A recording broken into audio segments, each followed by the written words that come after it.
So in the first half, we went through a lot of different things on Social Security and then Medicare. We talked about Medicare Advantage. We talked about Medigap coverage.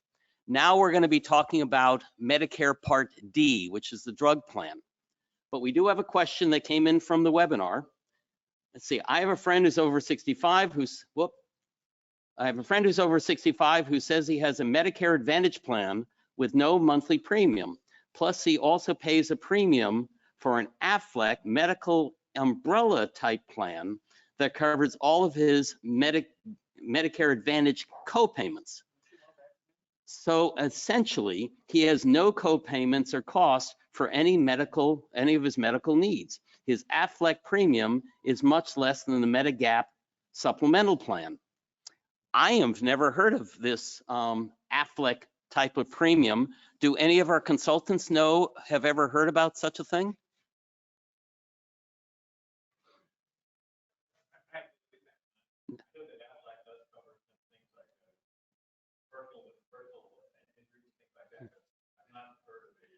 So, right. So we don't have any knowledge about that, whether this is something that's unique to your employer that you have as an option, or whether this is something available to the general public. Yes, Dave.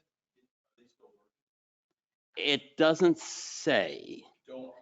But they have Medicare Advantage, so therefore they're over 65, I'm assuming.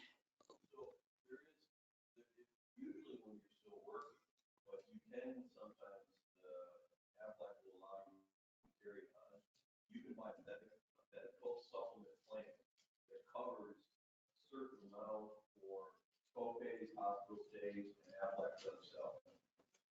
It's available, but normally you get it from an employer and you carry it forward. Right. So we're hearing that we do sell it, but it's really unique to the individual employer you're working for. What you're saying. Put in all their products that you could choose from.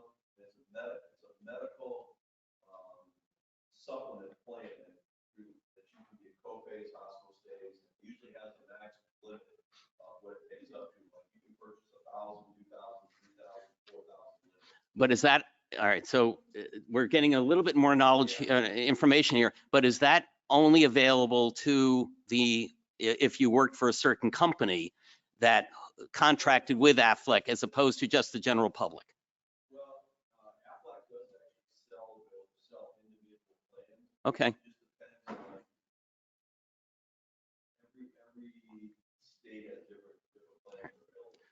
So the bottom line is, if there seems to be this available, I would go on to the Aflac website and look to see what they have available. And no one in the room really has a lot of knowledge on this. So I think for this particular situation, if this is something you would like to investigate, go on the Aflac website and hunt around and try to find what kind of medical coverage they have.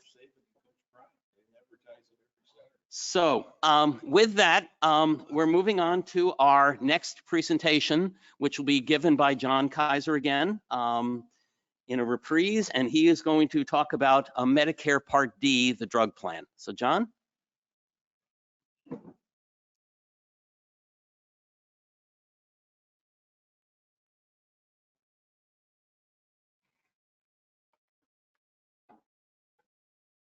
So you haven't gotten rid of me yet.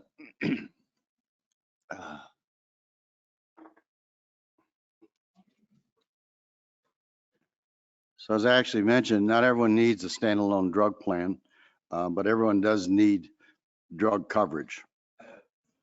An Advantage plan generally include a drug plan, but those enrolling a Medicare plan will also need a standalone Part D drug plan. And even if your MA plan includes a drug plan, you got to make sure you still put your drugs into the MA plan to understand the drug pricing and your total cost of that gap plan and the drugs. You want both. The annual election period. So Part D does have an election period like the Advantage plans. The annual election period is coming up October 15th, December 7th. Unless you're turning 65, and then you can do that at that time. But if you're already in a drug plan you want to change, and I'll talk later a little bit about why you should change, if you should change. But you've got to do it during that period. That's the only time you can change a drug plan, except when you're first eligible.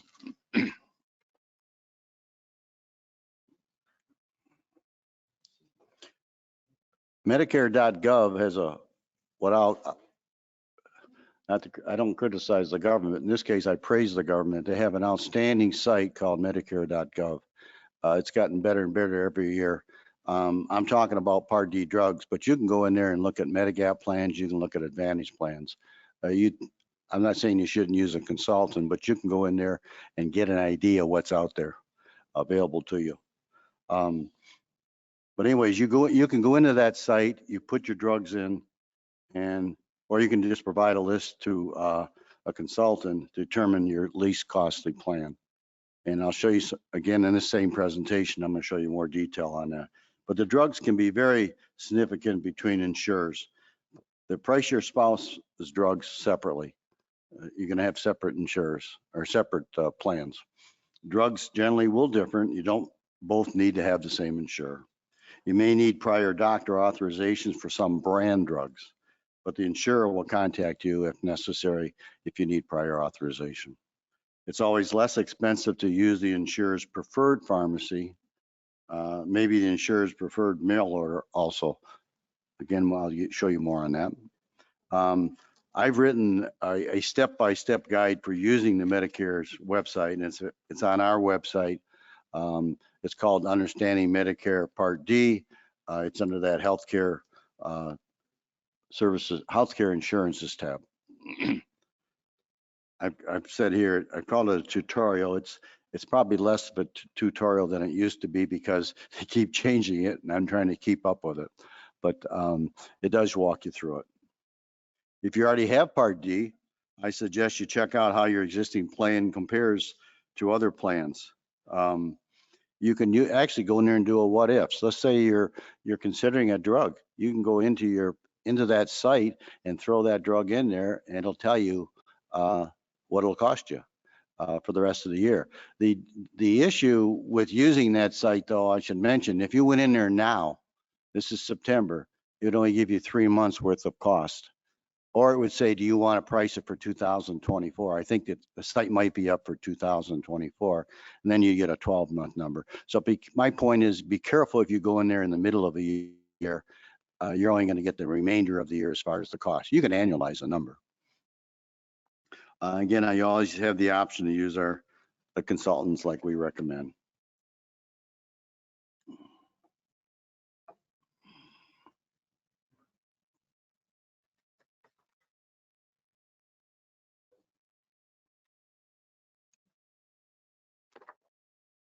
I was behind a slide. Yeah, you're supposed to holler at me. Yeah. Okay. I can't track it as well. All right. You're good. General rules, pricing. Different drug manufacturers will charge insurers different price for exact same drugs. So again, that's why you go in there and price them out. A standard pharmacy versus insurance pharmacy can make a difference. The Medicare website will show you the least cost pharmacy. When you go in there and put your drugs in, I think there's like 28 insurers in Michigan. It'll be listed in, I'll call it the batting order as far as who's cheapest starting first. If you're already enrolled in Medicare Part D, it'll list yours first. But after that, it'll list them in order. The formulary, that's there's no true consistency there. And that's a list of drugs they'll cover and which tier they'll fall. And I'll explain tiers in a minute, but that's what that is. The tiers for purpose of pricing and copays, insurers generally use 5 different tiers: preferred generic, non-preferred generic, brand, non-preferred brand, and specialty probably like chemo drugs. The higher the tier, the higher the cost. Then they've got 4 stages. The first stage is where you pay your deductible. Most are at $505, but they can be less. You can get a drug plan that's got a higher premium, but no deductible. That's why I'll say it. You've got to price the drugs, the deductible. You got to price all 3 pieces. Okay. Initial coverage in stage 2, you pay it based on your tier until this in this stage until drug costs. So the insurer's cost plus your cost. So you got an $800 drug, you're paying, I'll say $200. The $800 counts towards getting into stage 3. Okay. So you're in this initial stage 2 coverage until your cost hit $4,600. Then you move into the coverage gap, which is affectionately, I don't know if it's affectionate or not, but it's a donut hole. Okay. And that's what people on several brand drugs get into every year. They hit that donut hole. When you go on the site, it'll tell you what month you're going to hit it based on the drugs you put in. When you're in this stage, you pay 25% of the drug cost until your accredited drug coverage reaches my words are wrong, until it reaches 8,000. So stage 2, it's 5,030 like the slide says. The deductible back to stage 1 is 545 next year. So you get into stage 3, you're there until your drug costs reach 8,000, but I'm gonna explain that. Then you go into catastrophic coverage, which is 5%, but for 2024, they're not going to charge you. Point being that once you get out of catastrophic next year, you won't pay anything. Stage 4 will be 0. I'm going to give you an example of what I just said because I know it can be confusing. So let's say you got a brand drug costs $1,000, and you're in stage 3, which is the donut hole. Your drug's going to cost you $1,000, or the drug is $1,000. The manufacturer gives you a discount of $700. The plan gives you a discount of $50, and you pay 25%. You pay $250. So for $1,000 drug, you're paying $250, 25%. But the key here is the amount credited towards getting out of the donut hole, towards hitting the 8,000. You get to count the 70% and the $250, as well as what you paid previously, which. So you've got in this example 950, which is 700 plus 250, and then you've got stages 1 and 2. That money also counts towards hitting this 8,000. On average, a person in a brand drug before stage 4 will spend about $3,200. So while that 8,000 looks like a scary number, because of these discounts and because of how they count it, your real cost is like it's either 31 or 32. I think it's 31 for this year. It's changing. I got a slide on that. But so it's not as scary as it looks. Once you're in stage 4, you're in catastrophic, and like I said, your cost is 0 for the balance of the year next year. So it's not a concern. This year, if you were in stage 4, you'd be paying 5%. So you could enter the donut hole sooner depending upon your drug plan and the cost of your brand drugs. If you use mostly or all generic drugs, you probably won't enter the donut hole. I've never entered a donut hole, but I'm on mostly generic drugs. People on expensive heart medicine, things like that, they hit the donut hole all the time. Eye drops can be expensive. People on several brand drugs generally get there. Some don't. For most insurers for next year are going to charge $545 for the deductible. The total cost, though, premium, deductible, and copay has to be your focus. So don't worry about the $545 until you've added up the premium and the drug cost on your specific drugs to see where that number is. That's the controlling number. You can get a plan that's $70 a month and you don't pay the $545. Well, but that may not be a good deal. It could be a good deal depending on your drugs. Again, you got to price all pieces out. If you choose a retail pharmacy for your drugs, use your insurer's preferred pharmacy. The system will tell you that, or your agent can tell you that, for the lowest cost. Mail order is not always less than pharmacy. Mail order can be very convenient if you like to set it up, and it used to be the least cost way to go, but it's not necessarily. If you change insurers, you won't need new prescriptions except for mail order. For mail order, you're gonna have to send in new scripts. If you change pharmacies, you can ask them to transfer your scripts from your prior pharmacy in January, then show them your new insurance card. So that's if you've changed Part D insurers year to year. A drug may be cheaper over the counter. You got outfits like Good RX. A caution there. You've got a drug that you go in there and they say it's $600. You say, oh my God, $600. Well, wait a minute. Have you met your $500 deductible? 500 of that's your upfront deductible. And if they say you can buy it over the counter for $150, that's not really cheaper because your ongoing cost of that drug's only $100. So be very careful in January or when you start out. Know that if you got a brand drug, you're going to hit with the deductible. Take that into consideration when you consider not using your plan, but using someone like Good RX. I ran into that, and so it's a caveat. You can easily enroll online at the Medicare website. You can go in there, and some of you guys, folks who are, it's not even difficult. It's very intuitive. I'm going to show you that. But you can go in there, and at one point, you pick your insurer, you click on enroll, and boom, boom, boom, it walks you through it. You can confirm the cost of with your chosen insurer by contacting them. That's a good idea. The site is updated every year by the government. They try to get the formulas right. They try to get the pricing right. They try to get it all right. But once you've picked an insurer, WellCare, call them up and say, hey, here's my drug list. What's the price? See if that's the same as you're finding on the website. Because once you sign up, that's it.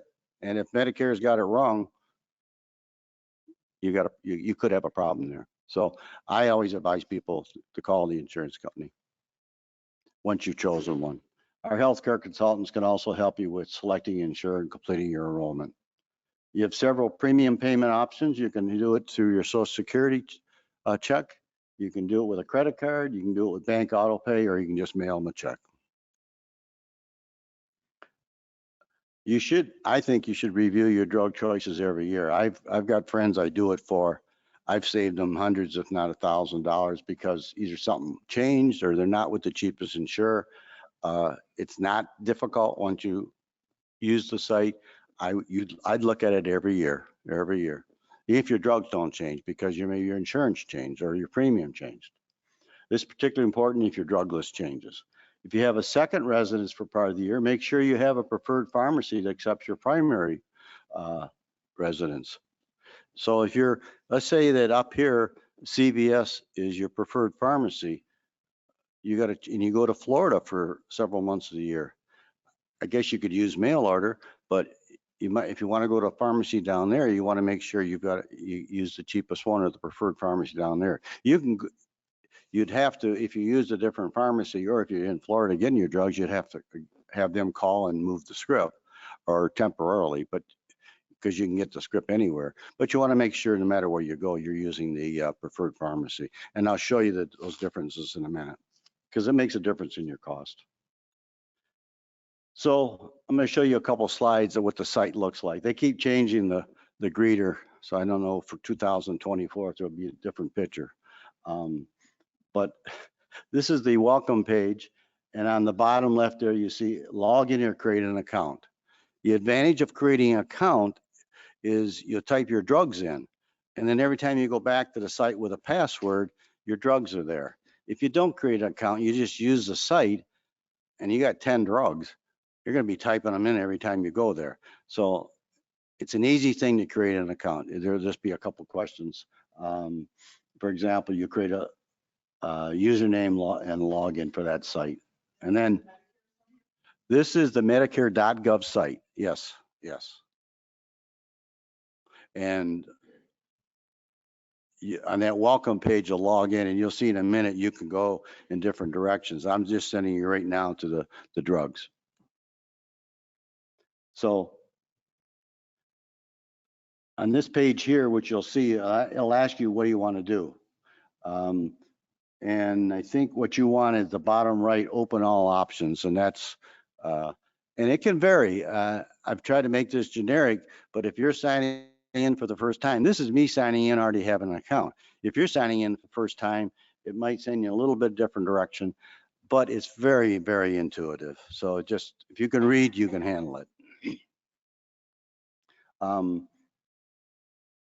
So I've selected here because I said open the options, I selected fine, health, and drug plans.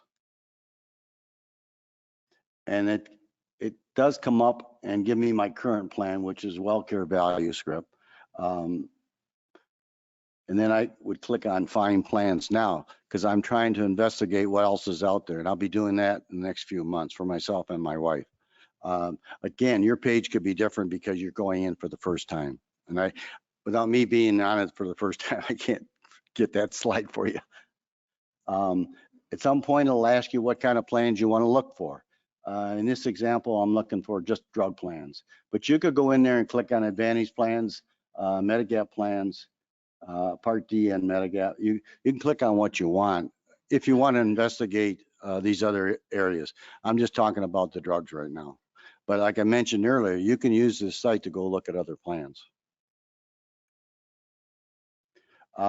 It's going to ask you to put your drugs in. You put your drugs in. Here's a couple examples: omeprazole and simvastatin.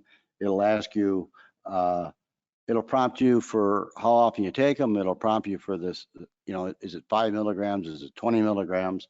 It'll keep asking you, do you need another one? The one thing it does, it's a newer feature, been there for the last couple of years. It will list all the drugs you've been taking during the year. But if you took, say, an antibiotic, it might list it, but you're not going to repeat it. But you might see a drug, say, oh my God, I forgot to put that one in, because it will list all the drugs you've taken in the last year, which is a nice feature. Again, you add your prescription drugs. And then the pharmacies, you can save up to, what does it say, 5 pharmacies. So what I do is I pick the ones nearby, and then pick mail orders so you can compare to mail orders. So pick mail order is one of your choices, but the prompts will have you put probably your zip code in. It'll tell you all the drugstores near you. Once it prices out, you'll get a page where it'll ask you if you can compare up to 3. So in this example here, I'm comparing WellCare to our plan to a Blue Cross plan. And you can see how and look at the example. And this is kind of old, because see that deductible is only $435. I should update, but and now it's up to $505. But you can see under the ARP plan, the premium is $68.70, but it's 0 deductible. And then in the case of the Blue Cross, it's only a $50 deductible. And these numbers are somewhat old, but for demonstration purposes, what I'm showing you is that your premium and your deductible and your drug costs can all different. You want all 3. So you could have a plan that's $68.70. When you price out the drugs, it might be the cheapest because you got a lot of brand drugs, and they're giving you a better deal on your brand drugs, and you're not paying a deductible. It's individual. It also allows you to go in and look at the drugstores. I'm going to move. So this is listing the various drugstores and who's preferred, who isn't. I got to stay with the microphone. So it tells you in each area who's preferred, who isn't, and also the cost. And depending on what drugs I put in, these are some pretty big numbers. But again, what it allows you to do is see by drugstore that you chose earlier, how much each one's going to charge you for the drugs you put in, and who's preferred and non-preferred. And depending on, you'll see on a comparison, if a drugstore is not preferred, it'll cost you more. Kroger's pretty good, but like last year they lost some carriers, and my wife had to switch. They don't. I think they lost Cigna, but that's beside the point. Point being that you want to make sure you're going to a preferred drugstore. So I just tried to give you a clear understanding of the Part D. Again, this is on the website in good detail, and it's easy to use, and you can always use one of the consultants. It's kind of fun to play with. Once you learn it, how to use it, it's interesting, and you can actually help your friends out too if they have a question about drugs, but you can do what ifs. And I think it's a great site. They update it every year. I don't know if it's updated for 2024 yet. It might be, because October 15th is the open enrollment date. This is somewhat of interest, and I know it's a bit of an eye chart, but I'm trying to make a point with it. This year, at the top there, you see the 5%. So when you're in catastrophic, this year you pay 5%. It's saying that the most everything can cost you before that is $3,100. That's I mentioned earlier. Next year, the catastrophic goes away. So once you get out of the donut hole next year, you won't pay anything. And the most you're going to pay is $3,200, $3,250. Put my glasses on. In 2025, it gets even better because the most under the new plan, the most you're going to pay is $2,000. So in 2025, the most your drugs, according to what's planned, I don't know if it'll change, is $2,000. And without going through that detail, it's because the discounts get greater. So you could be on a drug, my wife is, that's $100,000, $10,000, 20, whatever. It could be any number per month. The most you'll pay under Part D, though, because you'll blow through these categories, stage 1, 2, and 3, the most you're going to pay is $2,000. I hope that holds up. That's the proposal. That was kind of fast, but are there any questions I can answer for you? And we do have microphones. Oh, okay. Do they work? Well, they work for the webinar. All right, any questions? Okay.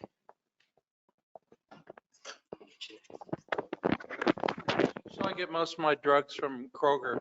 Yeah. And about 6 months ago, I went in and I don't know, I'm gonna pick this. There's one that's $45. And I don't know why. I asked her, well, what's the good RX price? And I don't know. So she does something on the computer and said, well, this other one and $12. So should we always be asking if they have a discount? I've been doing that now, even though I expected for the government thing to, you know, what the price would be, and you can get them cheaper. What's the deal? How come that happens? I don't know why it happens, but it definitely, you definitely should be asking. The only, yeah, well, the only issue Well, it wasn't good RX. They had another one. They had a different. yeah, they have, discount. there's several different ones out there, discount drugs that you can get.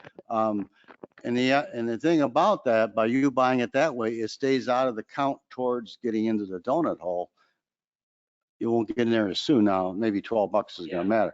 But it sounds like if it was just was it a generic drug? Yeah, well, it was generic at the beginning, but. Yeah, if it's it was a cheaper, yeah. brand drug.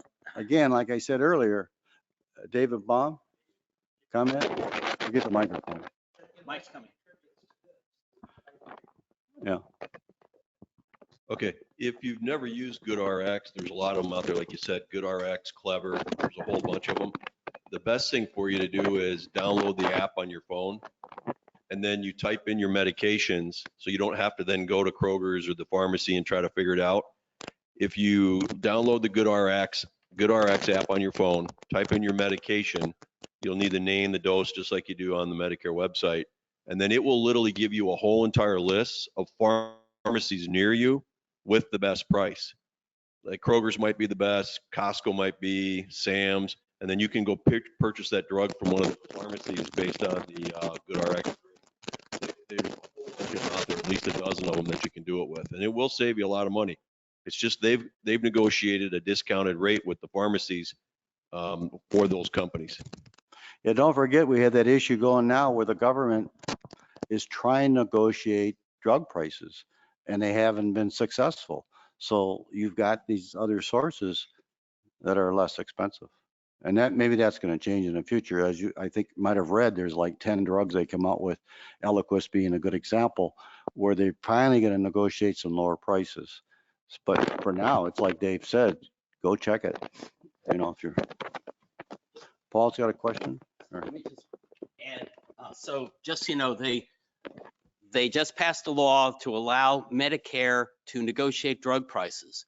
As John said, 10 drugs have been identified about a week ago. But it's very long term. It's going to take them a year to negotiate it so that they will announce the prices for those drugs, those 10 drugs, in the summer or the fall of 2024. Unfortunately, it doesn't affect how much we pay in Medicare until 2026. So what they negotiate, what the law that they passed in 2023 or 2022, excuse me, really doesn't hit our bottom line as recipients until 2026. Now also, that 10, which goes into effect in 2026, that number will increase to 15 or 20 or something like that. I'm not sure the number, but that'll go into effect. You know, they'll announce those extra 10, let's say, so it goes from 10 to 20, just pulling a number out of the air. Next summer, the price will come out in 2025 for 2027. So this is going to be rolling up over the next 5 to 10 years as more and more drugs are going to be negotiable. And if you've been listening to the newspapers and the radio, the drug companies, pharma, have lawsuits against this because they hate this, because it means it's going to hit their bottom line. So that this is going to be a work in process over the next 5 to 10 years, both in terms of actually rolling it out, number one, but number two, how much of this becomes, you know, goes possibly up to the US Supreme Court in terms of whether these laws that they passed in 2022 are actually constitutional or not. Okay. We had more questions? Yeah, Paul. Sir, did you have any questions, Gary? No.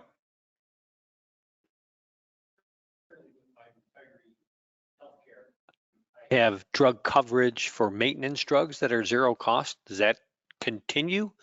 Well, And- what you'll find is generic drugs generally in most policies are free. And then there's a small copay if it's a non-preferred generic.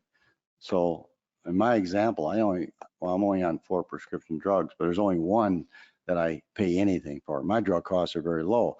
You start getting into brand drugs, Sure. it's a different situation, but it sounds like what you've got is a generic and you Correct. won't be paying much. Again, you go to that site, they'll tell you.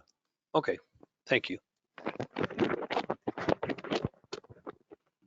I was just going to point out that we had a situation where we had an expensive brand name drug. And when a generic came out that was going to be cheaper, and of course the pharmacy companies were going to, the prescription drug plants were going to start routing people to it, the manufacturer actually launched its own plan where you could get the drug for like $35 a month instead of 70. And that ran for a few years. And I had even looked into it where they had said that you couldn't do that with Medicare if you were on Medicare, but the company did allow that. So they're just that some of the manufacturers do have their own plans to try to help you buy that medication. Well, I think the It probably wouldn't pricing, apply to your deductible then, of course. pricing is controlled by the insurer. You can have an insurer charge a different price for a drug than another insurer. Right, but what I'm saying is that you're going directly to, in this case, I think it was, I can't remember the name of the company because this was a few years back now, with a drug that we had to have. And you were just buying it directly from them and they were sending it to you in the mail. Now, it wouldn't be applying to your deductible anymore, but it's just something, that's another option. Well, and Howard is living proof of this too. I didn't get into it, but my wife's got a pill that's $500 a pill times 30, $150,000 a month, $130,000 a year. a year. I'm talking a month. Okay. I got my numbers right. $500 a pill. Yeah. So I called the drug company and got relief. It doesn't even go through my Part D. So my advice to people is if you get into that situation, you've got to try to contact the drug company. Now, before age 65, it works pretty easily. After 65, it's a little more involved. But my point would be, if you got a drug that's expensive, call the manufacturer, and because they all have what's called PAP, Patient Assistance Program or Plan? Patient Assistance Program, where I think they're required to give a certain amount of relief every year. I don't know if that fits to what you were just asking. I mean, you will. Yes. Yes. Yes, that's. If you notice in the drug ads on TV for these very expensive drugs, and also they're very expensive because they're advertising on TV for the particular medications, they can afford it when they're $150,000, $130,000 a year retail. You'll notice that the last, 10 seconds, call the drug company, we can help you. That's what that patient's assistance program is. I became very knowledgeable about this. The patient assistance programs, when you're under 65, they're one set of rules. And when you're over 65, because it's a government program, it's a totally different set of rules. If by chance you're in this situation, send us an email through inscom at ncro.org, and it'll get routed to me, and I'll be able to kind of wend your way or help you figure out how you handle those kind of situations. It took me a year or more to sort of figure out how all these things work. So it's really based on the individual drug company and how they want to have these PAPs. They're optional. They don't have to do them. They're basically a PR thing, and it allows them to keep these prices incredibly high. So, any more questions on drugs? Anything from the web, Dale? Nope. Very good. Okay. Go ahead. Yes, ma'am.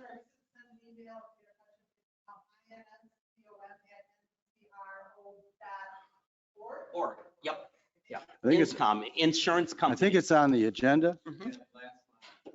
Yeah, it's written on the agenda. Yeah. And it'll also be in the presentations I'm going to be going through in a few minutes.